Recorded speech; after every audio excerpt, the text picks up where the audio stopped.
Agora, nós vamos explicar como deve ser feito o relatório de saída. Essa parte do REDCap deve ser preenchida no dia da alta ou até 48 horas antes da alta, em caso da alta já estar programada. O examinador ele deve colocar a data de saída do hospital e o REDCap automaticamente faz o cálculo dos dias de internação. Deve ser colocado também o desfecho, se o paciente foi de alta, de transferência ou óbito. No resumo da internação, o examinador deve colocar os principais eventos que ocorreram durante a internação, se foi diagnosticada alguma infecção, se sim, deve ser colocado qual infecção e se ela foi nosocomial ou comunitária. Em relação ao diagnóstico de delírio, se houve esse diagnóstico durante a internação, se sim, o examinador ele deve apontar os fatores desencadeantes, qual foi o subtipo, delírio hipoativo, hiperativo ou misto, se foi necessário a utilização de contenção mecânica e ou química.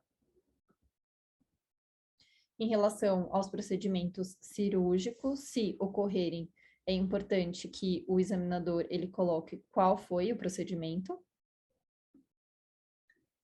e assinalar os novos diagnósticos que foram realizados ao longo da internação. Colocar o número de medicamentos que foi prescrito na alta, e aí sempre colocar o nome, as dosagens e a posologia. Descrever o uso de recursos hospitalares no que diz respeito ao suporte de oxigênio, e aí vai desde o catéter até a ventilação invasiva. Se o paciente ele necessitou de alguma via artificial de alimentação durante a internação, e se sim, enteral ou parenteral, se ele recebeu transfusão sanguínea e se foi proposto a instituição de cuidados paliativos e qual foi o motivo. E vamos realizar também uma nova avaliação geriátrica compacta aí no momento da alta ou peri-alta, né? Até 48 horas antes da alta. Novamente, é importante cronometrar o tempo para a realização dessa avaliação geriátrica compacta. Vamos avaliar o contexto social, então se o paciente ele teve acompanhantes na internação, com quem que ele vai morar, com que frequência ele vai contar com a ajuda de alguém, no caso de ele ficar acamado. Colocar os telefones para contato é muito importante.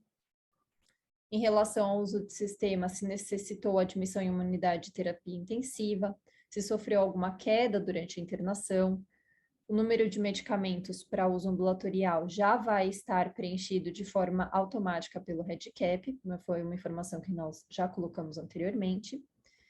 Vamos acessar a funcionalidade no momento da alta ou peri-alta, avaliando através da escala de CATS, então como que ele está nesses últimos dias de internação.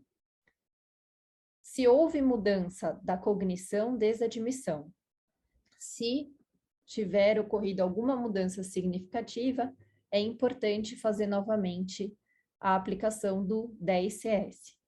Caso não tenha nenhuma mudança significativa, basta clicar na alternativa não. Depois, nós vamos avaliar a parte nutricional, então se foi medido o peso na internação, a altura, o peso estimado no final da internação e se foi medida a circunferência de panturrilha.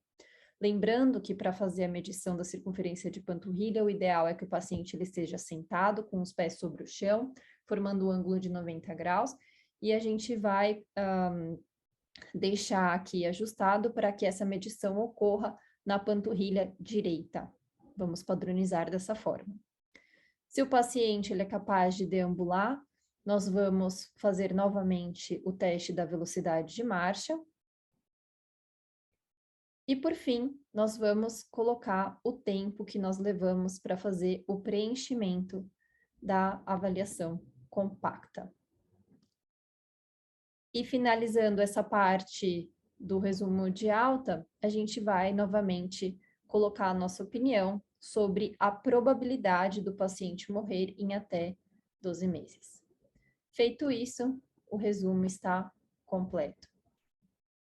Lembrando que, se o examinador preencher esse relatório de alta antes, de fato, do paciente ter ido de alta, ele precisa estar atento sobre a necessidade de fazer qualquer correção posterior.